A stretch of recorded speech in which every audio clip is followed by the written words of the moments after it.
This week's Reader's Response lesson is about author's point of view, and this is going to help us answer ways to address the author's comment.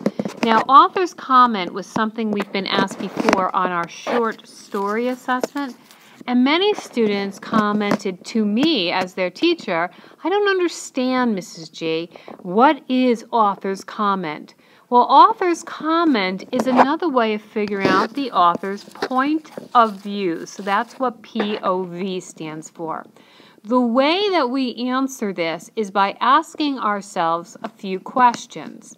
So I'm going to use the novel Twilight just to point out how I would figure out the author's comment or the point of view. The first step to addressing point of view and the author's comment is asking myself, what's the overall message that the author is trying to show me as a reader? So when I think about Twilight, the overall message I got from that novel was that even though Edward was a vampire and Bella was a human being, that the two opposites could somehow come together and connect. In other words, evil doesn't always keep evil.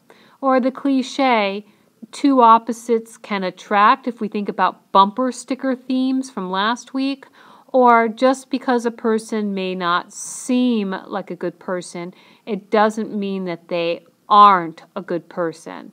So that's the cliche or bumper sticker theme. People aren't always what they seem to be. So the question becomes, how did you figure that out, Mrs. G? Well, when I look at the first question, I ask myself, what is the author's perspective? In other words, how are they showing me this idea? Well, I noticed right away in the book that when Edward is presented, Edward is seen as a nice guy. He attends classes at school. He's getting good grades. He's not purposefully trying to hurt Bella as the main character. So right away I can see from how the author is showing me Edward's actions, their perspective that vampires aren't that evil. Moreover, I can look at the second question. What does the author believe? The way I figure that out is through that relationship of Edward and Bella.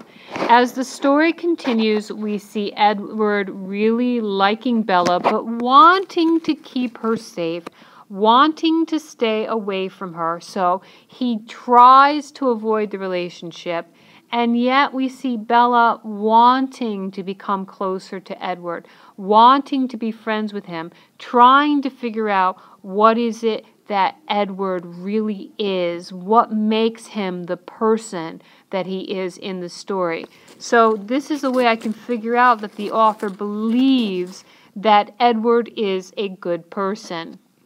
As I look further, the next two questions I want to focus on are, what's the author's position?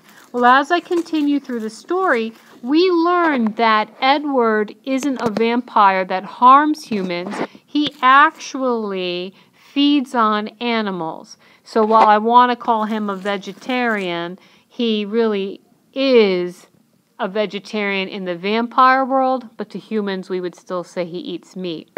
But the author's position is, look, he's not harming human beings. He's actually avoiding the harm to human beings. So once again, just because vampires seem evil doesn't make Edward evil.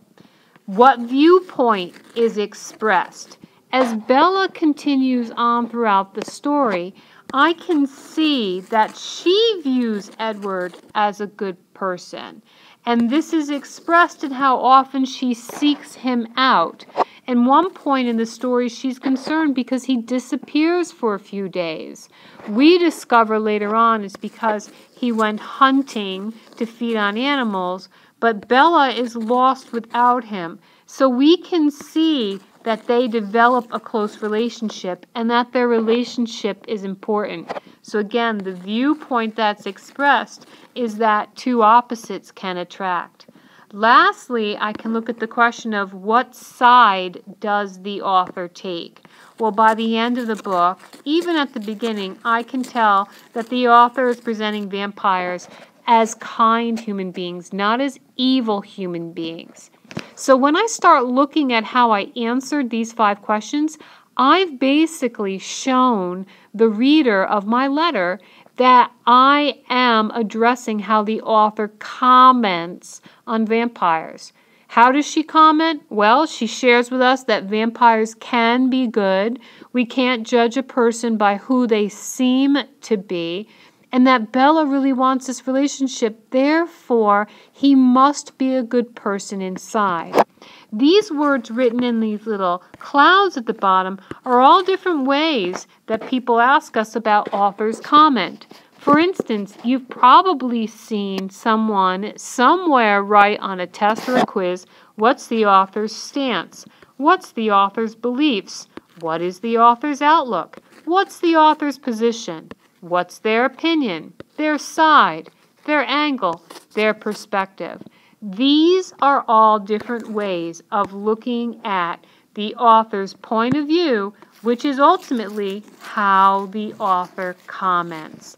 So in tonight's letter, what I want you to do is I want you to tell me about your independent reading book and show me, what do you think the message is that the author is trying to teach you? What's the theme, that lesson?